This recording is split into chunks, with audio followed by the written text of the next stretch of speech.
Olá, seja bem-vindo, seja bem-vinda à live 008, uma live sobre dor e movimento, né? Caminhos possíveis.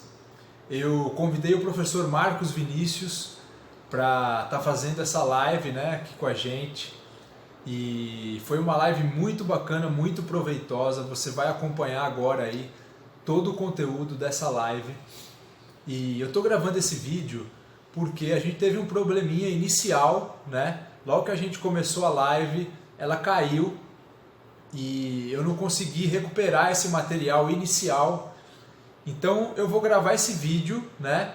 E eu vou ler a primeira pergunta que eu fiz para o professor Marcos, para que você não perca, né, o conteúdo e aí depois você possa acompanhar aí junto com o professor, né, todo o conteúdo que ele disponibilizou para a gente, falando sobre dor, movimento, né, dor crônica, dor aguda, as possibilidades de movimento, os cuidados, o que fazer, o que não fazer, as características principalmente de quem tem dor crônica. Enfim, foi um papo muito legal, muito proveitoso. Eu tenho certeza que você, profissional de educação física, fisioterapeuta, mesmo você que às vezes é um praticante e sofre com esse problema, principalmente da dor crônica, você vai se beneficiar muito com o conteúdo dessa live, porque o professor Marcos ele é um especialista, né? Ele estuda muito esse assunto já há muitos anos. Ele coordena grupos de estudo relacionado à dor, né? Então é uma pessoa que tem muita capacidade para estar falando sobre esse assunto, ok? A primeira pergunta que eu fiz a ele foi a diferença entre dor crônica e dor aguda. E olha só o que ele me respondeu. Ele falou que, de acordo com a Associação Internacional para o Estudo da Dor, a dor é uma experiência, né, sensorial e emocional desagradável, associada ao dano tecidual real ou potencial, né, ou descrita em termos de tais danos. Então, uma dor ela é considerada crônica quando a sua duração é superior a 3 meses. Ainda é considerada crônica a dor que surge de maneira intermitente ou regular por longos períodos. Apesar de, na maioria dos casos, ser sintoma de doenças existentes, pode também não ter nenhuma causa detectável por meio de consultas e exames. Desta forma, pode ser considerada a própria doença. Já a dor aguda é uma reação rápida do organismo àquilo que você sente logo após uma queda ou um corte, por exemplo. Assim, a dor tem um tempo determinado, podendo ser momentânea ou mesmo se estender até 3 meses de duração. Neste caso, não há continuidade ou regularidade. O sintoma simplesmente surge de maneira abrupta e inesperada. Ok? Então, esse mais ou menos foi aí o tema da primeira pergunta, né, que eu fiz a ele. E depois a gente transcorreu aí o papo, né, sempre relacionado com essa questão da dor, mas indo aí para muitos outros campos, tá bom? Então aproveite, curta bastante aí esse conteúdo que é muito, muito, muito legal, muito interessante, tá bom?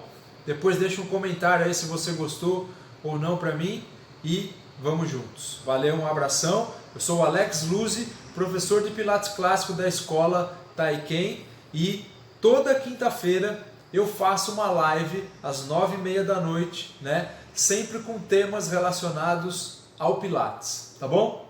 Valeu, um abração. Mas vamos lá, vamos ver. Vamos embora. Você me perguntou se havia alguma predisposição para as pessoas de terem uma dor crônica. Isso. E hoje, Alexandre, a gente está estudando uma área que a gente chama de epigenética da dor. E os estudos ainda não são conclusivos, eles ainda estão em andamento, mas a gente acredita sim que existam fatores genéticos que predispõem alguém a desenvolver dor crônica.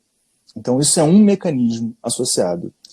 Só que além dos mecanismos epigenéticos, a gente também vai entender que os mecanismos sociais, culturais, tudo aquilo que a gente aprende sobre dor, todo o nosso conhecimento sobre isso, também ele vai interferir de maneira direta para esse desenvolvimento da dor crônica. Então, quando a gente, por exemplo, analisa alguns traços específicos, a gente vê, por exemplo, uma relação imensa entre dor crônica e depressão. Então, há uma relação muito direta entre dor e depressão, por exemplo. A gente percebe que quanto mais eu percebo o meu problema como ameaçador, ou seja, quanto mais eu percebo que o que eu tenho é alguma coisa séria ou grave, essas pessoas acabam também desenvolvendo uma tendência maior, uma predisposição maior a também desenvolverem dor crônica. Quando o meu mecanismo de enfrentamento da dor não é bom, quando eu tenho pensamentos negativos em relação ao meu problema, quando eu passo a ficar muito preocupado e o tempo inteiro com o meu problema, quando eu imagino que ele seja realmente pior do que ele é, a gente também acaba tendendo a desenvolver uma tendência maior a ter dor crônica. Então é uma mistura talvez de mecanismos genéticos, mas também muito relacionado ao próprio meio. Essa percepção de ameaça, ou seja, para o cérebro, a dor é uma resposta, ou seja, entre a percepção que ele tem entre segurança e ameaça. Quanto mais o nosso cérebro se sentir seguro, menos dor ele tende a produzir.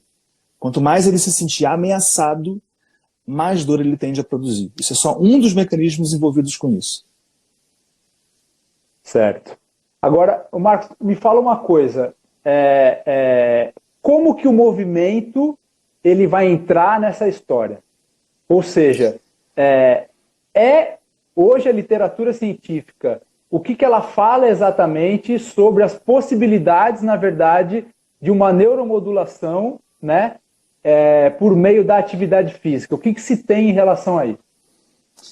Olha, o que se tem, eu vou ser muito agora categórico para falar sobre isso. A gente tem muitas dúvidas ainda sobre como tratar uma pessoa com dor crônica. Mas se existe alguma certeza, é que a pessoa com dor crônica precisa fazer exercício. Então, há um ponto aí a mais para a gente, né? Então a gente precisa ainda entender muita coisa sobre os mecanismos, sobre tratamentos, mas é muito, muito seguro de que alguém com dor crônica precisa fazer exercício. Eles são por vários mecanismos em si.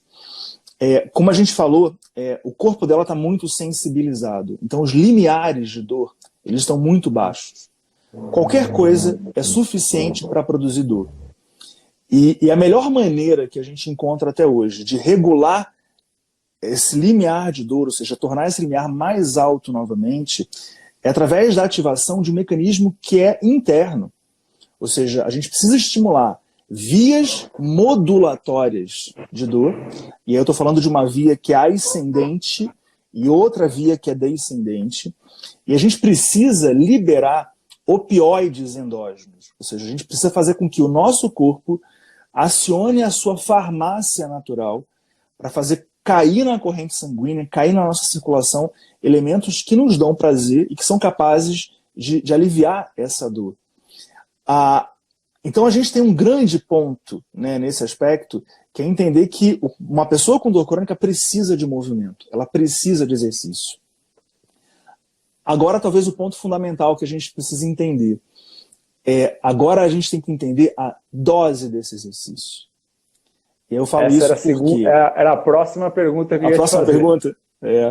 Porque é o seguinte, muitas vezes o corpo muito sensibilizado, a gente pode ser que uma pessoa em especial tenha hoje, nesse momento, uma capacidade boa para fazer uma caminhada de 8 minutos. E se ao invés de caminhar 8 minutos, ela caminha 30 minutos, o que muitas vezes vai acontecer é ela ficar muito dolorida após essa caminhada. Ficar 2, 3 dias, às vezes, na própria cama, sem poder fazer muitas coisas. E, obviamente, o que a pessoa logo imagina o exercício é ruim para mim. O exercício piorou a minha dor. ele piorou a minha condição. Enquanto que, na verdade, não é exatamente isso. Ou seja, o exercício é bom. O que a gente talvez não tenha encontrado bem para aquela pessoa foi a dose que naquele momento ela estava precisando ou podia fazer para que aquele exercício tivesse uma característica, uma capacidade de produzir alívio de dor para ela. Então, o nosso grande desafio como profissional é esse. Deixa eu te fazer uma pergunta. Em relação a esse ambiente que você falou, interno, né, relacionado a essa questão da neuromodulação, existe alguma coisa na literatura dizendo que atividade moderada, intensa, seria mais benéfico em relação a essa questão? Ou não existe isso? Na verdade, a intensidade ela vai ser de acordo com a pessoa? Como é que funciona isso? Perfeito. Então, não existe isso. Então, a literatura não é unânime em relacionar, ou seja, se é um exercício de intensidade mais alta ou mais baixa, se é um exercício com uma frequência semanal maior ou menor, se é um treino aeróbico ou se é um treino de força ou de resistência muscular, ou se é um exercício de alongamento muscular. Então, não há um consenso em relação a isso. A grande questão é, primeiro, tentativa e erro. A gente precisa treinar no nosso paciente, né, nosso aluno, por exemplo, formas diferentes de treino e observando como que ele responde melhor, o que ele gosta mais de fazer, aquilo que ele se sente mais prazeroso em estar executando e fazendo, e quais vão ser as respostas diante disso. A segunda coisa, esse treino, independente da modalidade que eu escolher, ela precisa ser gradual. Ou seja, a exposição da pessoa ela precisa ser gradativa. Ou seja, eu não posso passar do 8 para o 80, né, no mesmo momento. É preciso que eu acompanhe esse processo de evolução. E a terceira coisa, Alexandre, o paciente ou aluno que vai fazer exercício e tem dor crônica, ele precisa entender o que está acontecendo com ele para que ele consiga se movimentar sem medo.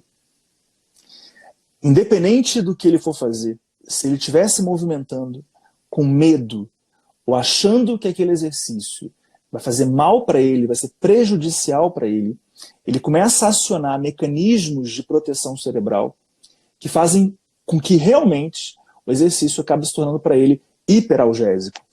Por isso que a gente costuma dizer que o aprendizado do paciente e o exercício, eles caminham de maneira muito conjunta.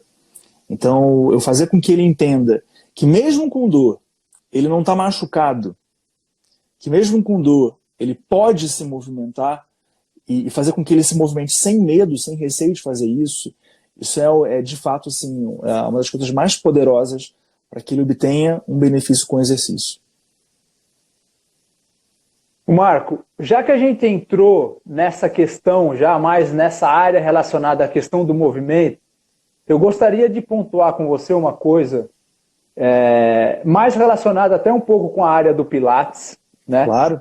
E um assunto, inclusive, que eu já conversei em algumas outras lives anteriores, que está relacionado um pouco com essa questão de uma visão que o mundo do Pilates tem, agora eu estou falando especificamente sobre o Pilates, com esse conceito, né, de casa de força ou um conceito de powerhouse, uma coisa nesse sentido, né, aonde se convencionou por uma série de fatores que até já discuti muito com o meu público sobre isso, né, de que a pessoa, por exemplo, se ela tem uma dor crônica, uma dor lombar, uma dor, né, de que seria interessante ela fazer atividades e fazer exercício trabalhando com uma certa ativação prévia do abdômen, né, enfatizando essa ativação, porque isso protegeria essa região de alguma maneira, né, de alguma instabilidade, alguma coisa nesse sentido. Dentro disso que você está falando, relacionando essa questão da questão de medo de se movimentar e de características, enfim, o que você pode falar um pouquinho para a gente sobre essa questão? Isso é muito legal, Alexandre. Essa pergunta, cara, eu ouço com muita frequência dos meus alunos e esse é um grande também, outro desafio para a gente. Esse conceito é um conceito antigo e é um conceito ainda muito defasado. Obviamente, o exercício é bom, o exercício é benéfico, e em várias situações do nosso dia a dia, ativar essa casa de força, ela vai ser interessante para certas atividades onde isso é demandado. Então, eu vou dar um exemplo bem claro disso. Se eu vou pegar um saco de cimento no chão, o meu corpo se organiza, acionando o seu conjunto de músculos e articulações, para que a força que eu utilize, para que o meu controle do tronco seja compatível com pegar um saco de cimento no chão. O que não pode acontecer é usar do mesmo controle para pegar uma caneta no chão. Aí a gente pré-contrair toda a estrutura do tronco, se movimentar de maneira não natural para pegar uma caneta no chão, ou seja, na verdade algo que vai de contra aos princípios básicos de controle motor. Só que tem mais uma coisa importante. Em estudos feitos com pessoas com dor crônica, em especial com dor crônica, a gente percebeu que eles já têm um aumento natural, um aumento desse nível da atividade dos músculos do tronco. E eu estou falando de um conjunto de músculos, tanto os músculos profundos quanto os músculos superficiais. Quando eles vão se movimentar, talvez relacionado ao medo, mas até a mecanismos de neuromodulação, eles acabam fazendo esses movimentos com excesso de atividade prévia dessa musculatura. E a gente conseguiu mostrar nas pesquisas que quanto maior é esse controle, esse acionamento muscular, maior também era a dor da pessoa para fazer as mesmas atividades. Como, por exemplo, subir escada, descer escada, abaixar, sentar e levantar. Ou seja, ao contrário disso, quando a gente lida com pessoas com dores crônicas, pedir para que elas se movimentem mais relaxadas, de maneira mais natural, e usando exatamente apenas o necessário, a ativação necessária para fazer cada tarefa ou atividade, foi o melhor a se fazer para elas. Ou seja, elas conseguiram ter diminuição de dor, aumento da função, justamente fazendo o contrário do que era esse excesso da ativação, que era se movimentando mais relaxadas, com o abdômen delas um pouco mais solto durante o movimento. Deixar o movimento ser mais fluido, né, e menos robotizado. Então isso faz uma grande diferença na vida dessas pessoas, cara. Cara, eu vou te falar uma coisa. Eu estava suando frio aqui de te fazer essa pergunta, porque eu fiz um debate já um debate já há algum tempo e em outras lives onde eu coloquei esse conceito em questão, sim, né? E realmente eu suei um pouco frio porque é claro que assim a gente fala sempre com, né, buscando as informações e com certo nível, mas ouvir isso de você e ouvir isso também de uma pessoa como você, né, que tem tanta propriedade no que está falando e tanta experiência, realmente assim me deixa um pouco até satisfeito em relação, na verdade, à condução do debate que eu fiz anteriormente, porque o mundo do Pilates ele realmente precisa reavaliar esse conceito e essa maneira de se movimentar, né? A gente precisa realmente disso, porque isso pode, na verdade, estar fazendo parte do problema e não da solução. E não da solução. A falsa ideia de que a dor acontece porque a gente está machucado e que por isso a gente tem que se proteger fez com que, por muito tempo, profissionais da saúde, como médico, fisioterapeuta, educador físico, ensinassem os seus pacientes, os seus alunos, a se movimentar de uma forma totalmente antinatural. Então, né, quantas pessoas hoje, para baixar, para pegar alguma coisa simples no chão, um papel no chão, precisam ficar de frente para o objeto, dobrar o joelho, contrair o abdômen, mover pelo quadril, não dobrar a coluna para se movimentar. E ao invés de a gente perceber que isso foi uma coisa boa, a gente percebeu que, na verdade, isso só contribuía para que pessoas que já tinham uma dor na coluna não melhorassem. Então, o movimento mais natural, né, ele de fato tem se mostrado algo muito mais efetivo. E o corpo ele é inteligente. o corpo ele consegue reconhecer o quanto de força ele precisa colocar quando eu vou fazer um exercício de alta demanda e exigência, e o quanto de força eu preciso colocar quando eu vou fazer um exercício mais simples, uma tarefa de menor demanda, menor exigência. Cara, show, muito. E eu acho que isso faz todo sentido realmente, né? Faz todo sentido. Você tirar a naturalidade do movimento, né? Você começar a interferir de uma maneira, às vezes, consciente, né? No sentido de você querer adivinhar qual é a demanda que aquela tarefa, na verdade, necessita, no sentido de uma contração muscular. Realmente é algo assim que ultrapassou um pouco a barreira do bom senso. E quando a gente conversa, parece algo tão óbvio, né?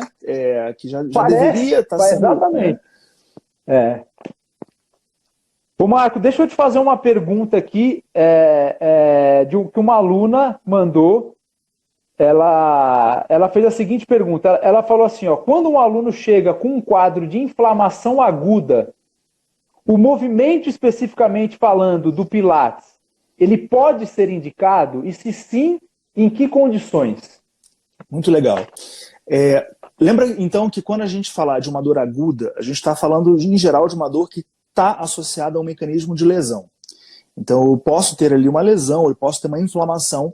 Então obviamente que naquele primeiro momento, onde a dor é muito forte, a incapacidade é muito forte, respeitar um pouco mais os limites do corpo, eles são importantes. Ao mesmo tempo, a gente entende que o processo de cura necessita do movimento. Então, por exemplo, alguém que torceu um tornozelo, uma torção leve do tornozelo, pode ser interessante usar uma bota ou fazer um pouco mais de repouso durante uma semana, durante 2 semanas. Mas depois disso, a pessoa voltar a fazer movimento contribui para o processo de cura. Se a gente pensar na coluna vertebral, olha que interessante, Alexandre. Quanto mais tempo alguém passa na cama com dor nas costas, mais difícil é a sua recuperação. Ou seja, maiores níveis de dor a pessoa sente, maior dificuldade que ela vai ter para voltar às atividades como trabalho, lazer ou atividades do dia a dia. Então, hoje a gente entende que uma pessoa que tem dor nas costas, quanto mais precocemente ela volta a se movimentar, ela volta a se exercitar dentro dos seus limites, respeitando, que faça, que seja bom. Eu não consigo ficar em pé ou caminhar 10 minutos. Faça então 5, várias vezes ao dia, mas não se mantenha em repouso absoluto. Ele tem se mostrado cada vez mais, né, algo que contribui para níveis mais acentuados de dor e maior dificuldade para a recuperação. Então, dentro de um quadro agudo, nos primeiros dias, respeitar o processo. A partir do momento em que o tempo vai passando, o corpo vai pedindo que esse movimento ele volte a acontecer. E aí, voltar ao exercício é maravilhoso. Me fala uma coisa, hoje existem protocolos de atendimento? Ou seja, por exemplo, vamos pegar esse exemplo, né, que a aluna pediu relacionado a um quadro, por exemplo, de dor aguda. Certo. Existe um protocolo onde, por exemplo, é interessante depois da fase do movimento, né? A pessoa, o fisioterapeuta, o educador físico, entrar, por exemplo, com determinados tipos de movimento, por exemplo, exercícios que vão envolver mais mobilidade, mais estabilidade. Existe um protocolo a esse respeito? Legal. Para dores agudas, ou seja, a gente tem mecanismos diferenciados envolvidos com isso. Então, por exemplo, eu posso ter uma articulação do ombro onde eu tenha uma dor associada a uma instabilidade, ou seja, alguém em que o ombro sai do lugar com facilidade, em que o ombro ele tem uma facilidade para se deslocar. Nesse caso, obviamente a gente vai optar por um programa de reabilitação que envolve mais a contenção, ou seja, então os trabalhos que vão ter, né, voltados para fortalecimento, para treinos de resistência e treinos de propriocepção, treinos onde a gente precisa exigir de estruturas não só musculares, mas também ligamentares e capsulares. Há outros quadros de dores no ombro, onde o que predomina é a rigidez e não a instabilidade. Então, se eu tenho um ombro com características mais rígidas, onde o movimento é restrito para vários sentidos, o movimento é mais duro, aí os exercícios de mobilidade eles vão ser priorizados para essa região. E a mesma coisa ela vai acontecer com a coluna vertebral, com a região lombar, com a região cervical, dependendo do quadro clínico da pessoa, o modelo de atendimento ele vai variar. A ciência hoje, Alexandre, ela tem dado para a gente da fisioterapia, da educação física, uma base muito importante para a gente entender que a gente não deve tratar uma pessoa do mesmo modo, ou seja, pessoas que têm entorse de tornozelo ou tendinites no ombro, elas não vão ser tratadas da mesma forma. É preciso, de fato, entender mecanismos envolvidos, o quadro clínico individual e, muitas vezes, considerar muito mais os aspectos clínicos do que aqueles achados anatomopatológicos que determinam, por exemplo, um diagnóstico. Então, agora, quando a gente fala de dor crônica, os protocolos, ou seja, a gente não tem protocolos mundiais em relação a isso. A gente ainda tem uma divergência muito grande de visões. Então, por exemplo, há linhas voltadas muito mais para tratamentos medicamentosos. Então, pessoas que ficam de fato, ou seja, hoje a terceira maior causa de morte nos Estados Unidos se relaciona ao abuso de opioides. Ou seja, medicamentos fortíssimos, né, e de controle de dor, por exemplo, e que tem causado uma crise de dependência, né, para grande parte das pessoas. Então a gente ainda tem uma falta de consenso em relação à dor crônica. Medicamento, exercício, mas várias linhas diferentes de abordagem. Seria importante a gente unificar. Então, nesse sentido que você está falando, uma avaliação é muito importante para você determinar o tipo de intervenção. É isso, né? é isso. No caso, por exemplo, das clínicas que você trabalha, no seu trabalho, que tipo de avaliação que vocês fazem? A gente faz uma avaliação, por exemplo, física, que envolve testes de mobilidade, testes de força, em relações específicas para dor na coluna, onde pode haver o envolvimento de uma raiz nervosa, por exemplo. A gente faz testes de função neurológica. Então, tudo isso a gente realiza. Mas quando a gente lida com dor crônica, a gente começa a aplicar testes para avaliar o quão ativo está esse sistema nervoso. Então a gente faz, por exemplo, testes de sensibilidade à luz, por exemplo. A gente faz testes com um aparelho chamado algômetro para avaliar o quão esse limiar de dor pode estar baixo ou diminuído. A gente faz testes, a gente percebeu, por exemplo, que na dor crônica existem áreas do cérebro relacionadas ao reconhecimento do próprio corpo no espaço que ficam menos ativas. Então vou te dar um exemplo disso. É muito comum que pessoas com dores crônicas digam assim: nossa, esse meu ombro é bem mais alto que o outro. E quando você olha, não é. Ou então a percepção de que ela tem um calombo nas costas ou uma pelve muito torcida, e quando você olha, não é. Isso acontece porque pessoas com dores crônicas têm falhas na percepção, no reconhecimento corporal, o que também afeta o controle motor. Então, a gente faz testes para verificar essa área específica, essa região de reconhecimento cerebral, que é uma área somatosensorial. A gente aplica um questionário que são 40 perguntas básicas que avaliam o quanto que esse sistema nervoso pode estar sensível, fazendo a pessoa dormir mal, fazendo a pessoa se irritar com mais facilidade, ter mais sensibilidade a frio, a luz, a vibração, a cheiro, o quanto ela se sente cansada, enfim. Mas é uma avaliação bastante completa em relação a dicas do sistema nervoso mais hiperativo, mais sensível. Tá. Deixa eu te fazer uma pergunta. Eu acho muito importante essa pergunta, pensando agora numa realidade de um estúdio de Pilates, ok? Vamos trazer mais para essa realidade, a nossa realidade, né? Onde o nosso conhecimento também específico em relação a essa questão, ele não chega nem perto, né, do seu conhecimento e etc. Mas, ao mesmo tempo, a gente recebe pessoas com quadros de dor aguda, com quadro de dor crônica e etc. O que você recomendaria, num ponto de vista, assim, na verdade, de uma abordagem em que talvez modificando algumas coisas ou tendo uma atenção em determinadas coisas, a gente já poderia de uma certa forma, ter um resultado um pouco melhor e ter uma abordagem talvez um pouco mais humana e um pouco mais significativa para a pessoa que nos procura. O que você pode falar um pouco sobre isso? Claro. Se por exemplo, hoje eu trabalhasse com Pilates, se tivesse dentro do meu universo pessoas que me procurassem com dores crônicas, uma grande coisa a se fazer primeiro é fazer com que ela entenda um pouco melhor o que está acontecendo com ela.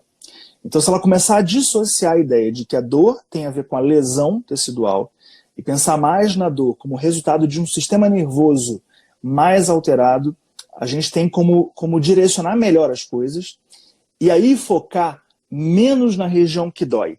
Então, eu vou dar um exemplo disso. A dor, ela chama a atenção do nosso cérebro, ela é um estímulo saliente ao nosso cérebro. Então, se durante uma aula de Pilates eu o tempo inteiro foco em exercícios para a região que dói, o tempo inteiro pergunto para essa pessoa, em cada exercício, está doendo? Como é que está a dor? Eu estou, na verdade, aumentando o foco e aumentando a atividade cerebral vinculada àquela própria dor. E muitas vezes contribuindo para o medo do paciente. Então eu vou te dar um exemplo do que é uma realidade de um paciente com dor crônica e essa sensibilidade aumentada. Imagina a gente com um estado viral, como por exemplo uma gripe. Quando a gente está gripado, movimentar o punho dói. Movimentar o corpo para lá e para cá dói. Mas o punho não está machucado, né? O quadril não está ferido, mas o corpo está sensível.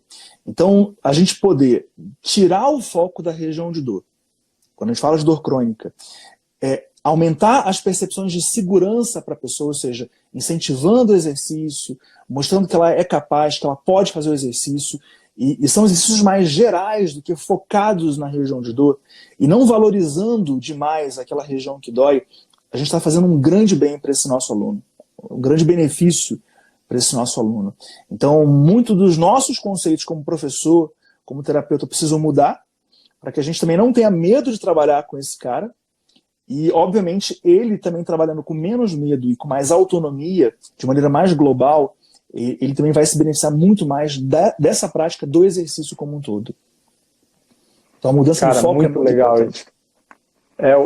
É uma mudança que não é uma mudança, na verdade, até assim, não é nem uma questão assim tão prática, mas é na questão do sentido do que você vai fazer, né? Exatamente. E às vezes pode ser, na verdade, uma chavinha que muda e que, de repente, pode até mudar um quadro. Muda. Você imagina uma pessoa fazendo exercício de Pilates, em que eu passo um exercício para uma pessoa, para uma outra pessoa, mas na hora dela eu falo assim, não, você, peraí que eu vou aí, porque você tem uma hérnia de disco na sua coluna lombar. É óbvio que ao fazer isso, ao separar essa pessoa das demais, eu estou aumentando para ela percepções de ameaça. Estou trazendo para ela situações de que, opa, peraí, você não faz não, deixa eu olhar bem, porque o teu quadro é perigoso. E, na verdade, ao invés de estar protegendo ela, eu estou contribuindo para que ela não melhore. Nossa, isso é fantástico, cara. Fantástico, é impressionante. Marco, deixa eu...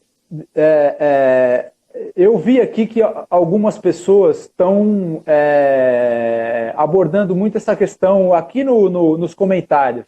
Sim. Falando sobre a questão da fibromialgia, né, que é uma coisa que a gente ouve muito falar, né, e relacionado com a questão do movimento. O que você pode falar um pouquinho sobre isso? A fibromialgia, ela é uma verdadeira manifestação do que a gente chama de sensibilização central. Ou seja, esse corpo mais sensibilizado. Tem alguns estudos muito interessantes, Alexandre. Por exemplo, expuseram pessoas com fibromialgia a um programa de natação. E ao fazerem natação, a maior parte dessas pessoas, com menos de um mês, tinha abandonado a natação. As que permaneceram, depois de 3 meses, haviam obtido melhoras significativas na redução dos seus sintomas e na sua dor. Então, a grande questão é essa, não ir com muita sede ao pote. Então, se alguém é fibromialgico, ela vai se beneficiar do exercício. O que a gente não pode errar é nessa mão, ou seja, nessa dose do exercício. Talvez começar de maneira um pouco mais cautelosa, com trabalhos onde hajam exercícios em que ela se sinta mais segura. Se ela gosta de alongamento, vamos colocar mais alongamento nessa aula. Se ela gosta mais de movimento, vamos trabalhar mais mobilidade nessa aula. Mas é não ir com muita sede ao pote, ou seja, se a gente conseguir gradativamente ir aumentando as demandas de exercício e fazer com que ela ganhe uma rotina em relação a esse exercício, o corpo se adapta. Um exemplo é alguém com dor crônica, num dia bom, costuma fazer o quê? Fazer muita coisa, exagerar. E isso acaba contribuindo para que ela no outro dia fique pior. E muitas vezes num dia ruim, ela não faz absolutamente nada. Se ela conseguir criar uma rotina de exercícios, ou seja, onde num dia bom, num dia ruim ou num dia típico, ela vai fazer aquele mesmo programa de exercícios gradual, de maneira gradual, ela vai conseguir. Então é insistência, ir devagar, mas a gente chega lá. Cara, legal, muito legal. Marcos, eu preciso respeitar o seu horário, né? Preciso respeitar o horário também do público aí, da galera. A gente já está chegando praticamente às 10h30 e deu uns probleminhas lá no começo, mas eu acho que resolvemos. A gente conseguiu, né? O papo fluiu legal. A minha vontade é de ficar com você aqui mais 1 hora, mas eu também. A gente precisa encerrar. Então, eu gostaria, antes que você falasse um pouquinho sobre o seu trabalho, os seus projetos, coisas que você está fazendo, né, para o pessoal se inteirar, e depois a gente faz um fechamento. Para quem for de Brasília, eu tenho eu trabalho numa clínica aqui, numa rede de clínicas em Brasília, que é a Ortofísio, e a gente tem um projeto que é a Fisiodor, que é especificamente para pessoas com dores crônicas. Então, se você é de Brasília, pode vir aqui, vai ser muito bem recebido. A gente também recebe pessoas de fora que vêm para tratar, etc. Eu tenho uma página no Instagram e no Facebook chamada Entendendo a Dor Crônica. E é uma página voltada para pessoas com dores crônicas, para que elas tenham a possibilidade de terem melhores informações a respeito do seu problema. Para que elas não recebam informações errôneas. E, além disso, eu estou hoje com um projeto que é o Grupo de Estudos em Dor, que a gente vai deixar aqui embaixo um link para a descrição, que é um projeto voltado para profissionais da saúde que queiram, um programa de 1 ano, que envolve, de fato, um grupo de estudos sobre dor, onde a gente envolve todos esses mecanismos com uma carga horária bem grande. Fica aí o convite para todos vocês. E esses estudos, eles são presenciais? Online. Como é que funciona? As aulas são online, é totalmente online, então as aulas são online, e a gente tem uma série de atividades como o grupo de Telegram, a gente tem um chat de perguntas e respostas, um fórum para debates, uma fomentação constante, bem contínua de material. É um processo realmente de aprendizado sobre dor, com muito suporte, ou seja, para que seja de fato um grupo de estudos. Está aberto aí para profissionais da saúde, a gente vai deixar o link aqui na descrição, logo abaixo aqui do vídeo. Isso, eu vou estar com vocês lá. E, Alexandre, eu queria, cara, demais assim, te agradecer, cara, porque falaria aqui contigo mais horas e horas e horas, assim, o papo fluiu muito bem, é um assunto apaixonante. Você é um cara fantástico e que eu tô tendo um enorme prazer de conhecer. Então, assim, só agradecimento, só gratidão aí, cara, ao teu convite. Ô, gente, eu queria uma chuva de coraçãozinho aí pro Marcos, porque realmente foi realmente um assunto apaixonante. Eu também quero te agradecer muito, agradecer todas essas pessoas. A gente tem aí, só junto com a gente aí 80 pessoas, né? E já levar essa mensagem para 80 pessoas, cara, é fantástico, assim, é fantástico. O que isso pode reverberar, a gente não tem nem ideia, né? Então, na verdade, é um coração para todo mundo aqui. Eu queria muito que as pessoas colocassem aí uma hashtag da live, ok? Então, inventa uma hashtagzinha aí, coloca aí para a gente poder divulgar essa live nos stories, né? Fazer uma chuva de stories aí para a gente poder propagar esse trabalho do Marco, propagar esse assunto, né? Propagar um pouco mais todas essas informações para que a gente possa levar isso adiante. Beleza, gente? Tá bom? Marco, muito obrigado mesmo. A gente vai se falar, vamos fazer coisas juntos, vamos estudar e vamos levar esse papo aí para frente, tá bom? Estou à disposição. Galera, muito obrigado. Abraço. Um beijão para todos e até mais. Até mais. Valeu. Valeu.